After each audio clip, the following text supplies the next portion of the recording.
दोस्तों, स्वागत है आपका फिर से मेरे एक नई यूट्यूब वीडियो में। मैं अशोक कुमार फिर से आपका स्वागत करता हूं। आज हमारे पास एक टॉपिक है स्टैटिक। स्टैटिक कीवर्ड है सी शार्प में, और इसका क्या रोल है हम इसे बहुत ही आसान शब्दों में समझेंगे। ठीक है। तो स्टैटिक बेसिकली हमारे पास जैसे दो मेमोरी होती हैं, स्टैक मेमोरी और हीट मेमोरी।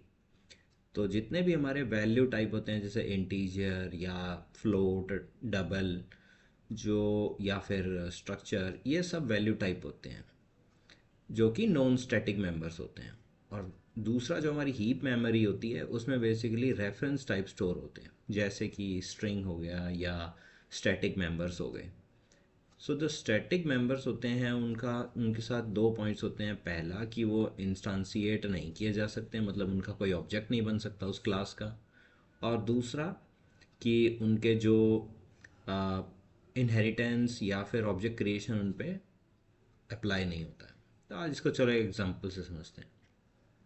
तो ये हमारे पास एक नॉन स्टैटिक क्लास है। नॉन स्टैटिक क्लास के अंदर हमारे पास में नॉन स्टैटिक मेथड्स हैं। ठीक है। लेकिन स्टैटिक क्लास जो होती है उसके अंदर हम नॉन स्टैटिक मेथड्स नहीं रख सकते, हमें सिर्फ स्टैटिक मेथड ही रखने होते हैं। बट एक नॉन स्टैटिक क्लास के अंदर हम स्टैटिक मेथड भी क्रिएट कर सकते हैं। ठीक है।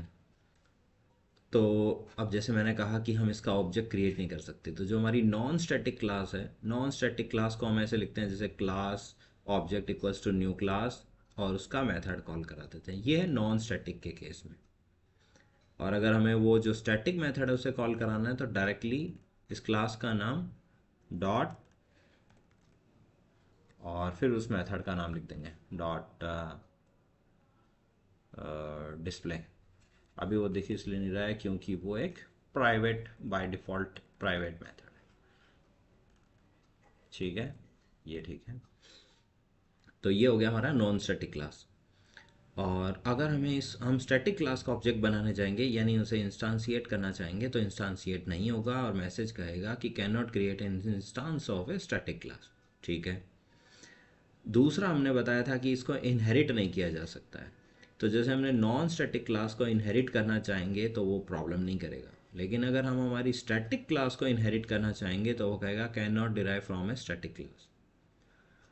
Okay. So basically static class का यूज़ होता है कुछ यूटिलिटीज़ के लिए, जैसे कुछ फाइल को रीड करना है, राइट करना है, और विदाउट एनी ऑब्जेक्ट क्रिएशन हमें डेटा गेट करना है। सो उसके लिए मोस्टली हम इस तरह की स्टैटिक क्लासेस क्रिएट कर देते हैं। और वो बाय डिफ़ॉल्ट सील्ड होती हैं, तो कोई इंस्टांशिएशन, ऑब्जेक्ट क्रिएशन कुछ नहीं होता है, बस डायरेक्टली हम उन्हें डायरेक्ट मेथड कॉल करा सकते हैं। तो स्टैटिक में इतना ही है। अब हम अगले में देखेंगे कि इसमें स्टैटिक क्लास में और सिंगलटन क्लास में क्या डिफरेंस है। ओके, बने रहें गाइस। Thank you.